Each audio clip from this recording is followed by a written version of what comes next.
It's another Q&A edition of Optimal Health Daily, episode 815, and I'm Dr. Neil, your host of the show. Welcome back to another special Friday edition of Optimal Health Daily, where I answer your questions. On the other days, I read health and fitness blogs to you, kind of like an ongoing audiobook. Now, if you want to send me a question, now's the time, because we give away a book on the first of every month to someone random who sent me a question.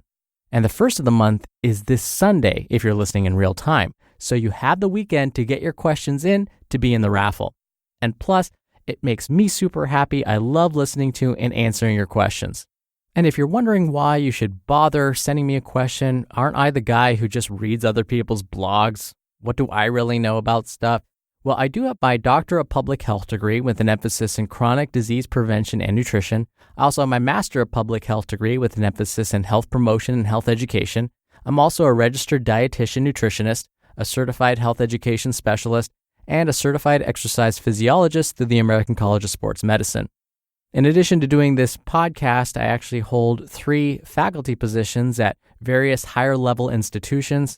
I've been featured in over 70 different media publications for my expertise on health and nutrition and wellness, and I've also published peer-reviewed research on the effects of diet as it relates to weight management and type 2 diabetes, and I've also presented at national conferences.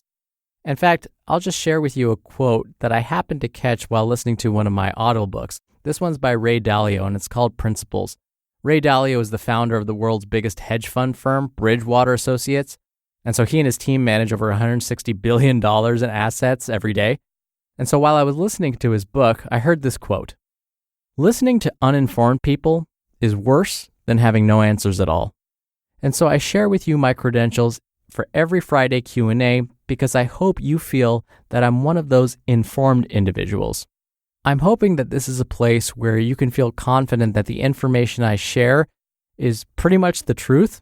Don't get me wrong, I have been wrong before. And when that happens, I'm usually really good about correcting myself. But for the most part, whatever I say, I try and back by scientific data. And so again, I hope this is a place where you can feel like we're cutting through some of those nutrition and health and fitness myths and getting right down to the truth.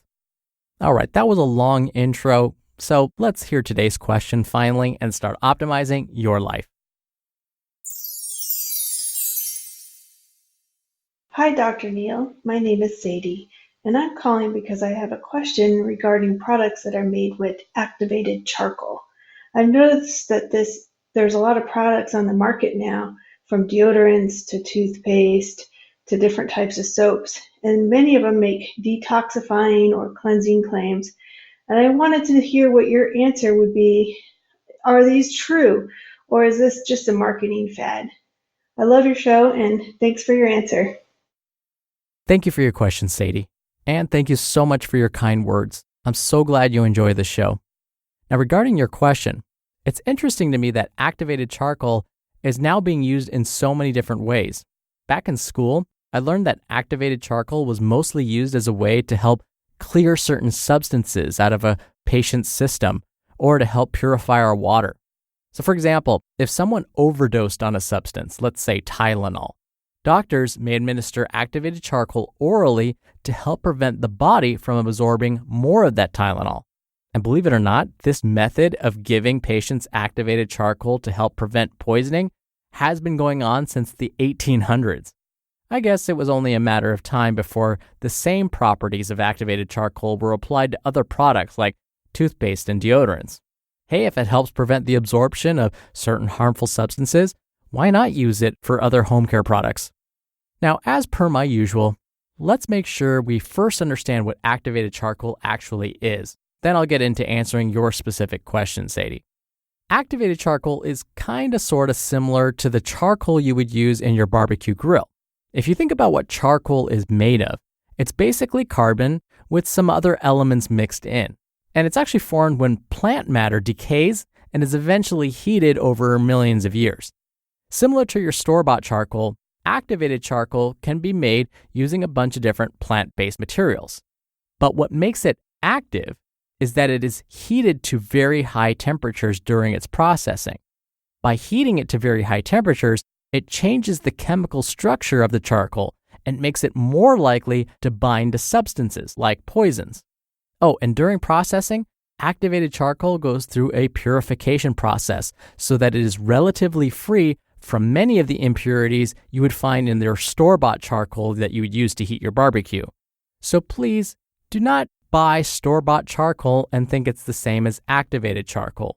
Your store-bought charcoal has a lot of impurities in it that are actually toxic to us. So I'll start by answering your detoxification question first. Sadie, you asked whether activated charcoal really does help with detoxification. Yes, but this comes with a caveat. Now, as I mentioned a second ago, besides being used as an antidote for poison, activated charcoal is often used in water purification systems.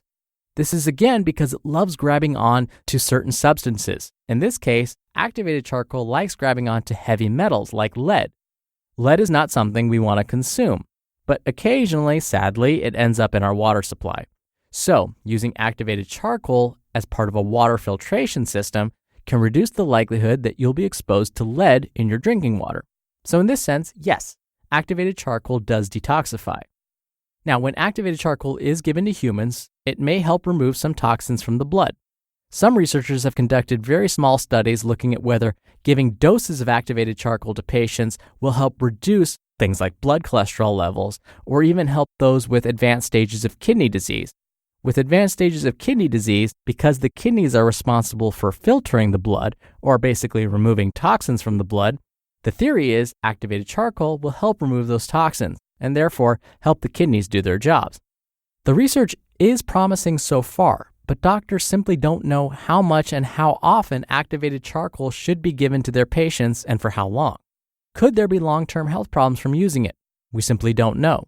So in theory, yes, it can detoxify our blood, but we need more studies to know for sure. So when it comes to detoxification, activated charcoal seems to work best for acute poisoning cases and as part of a water filtration system.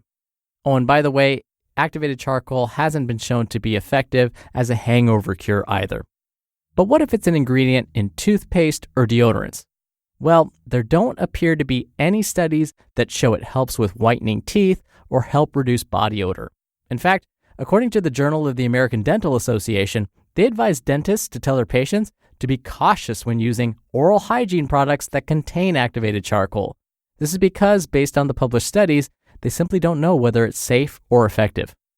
So I would say that activated charcoal is probably not something the average consumer really needs to use on a daily basis.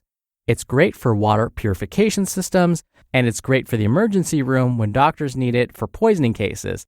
But other than that, we just simply don't have the studies to show whether it's safe or effective when it comes to other uses. Thank you again for the question, Sadie. You'll be entered into a very small raffle every month to win a book, and the next giveaway is in just 2 days. So if you want to submit a question and have a chance to win a book, it's really easy. You can call in your question. The number is 61 I love OHD.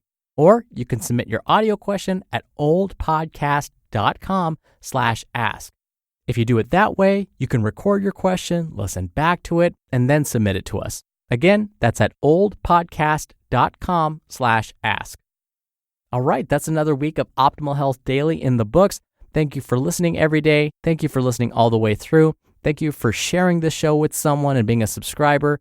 I hope you have a wonderful weekend, and I'll see you back here on Monday and in September, where your optimal life awaits.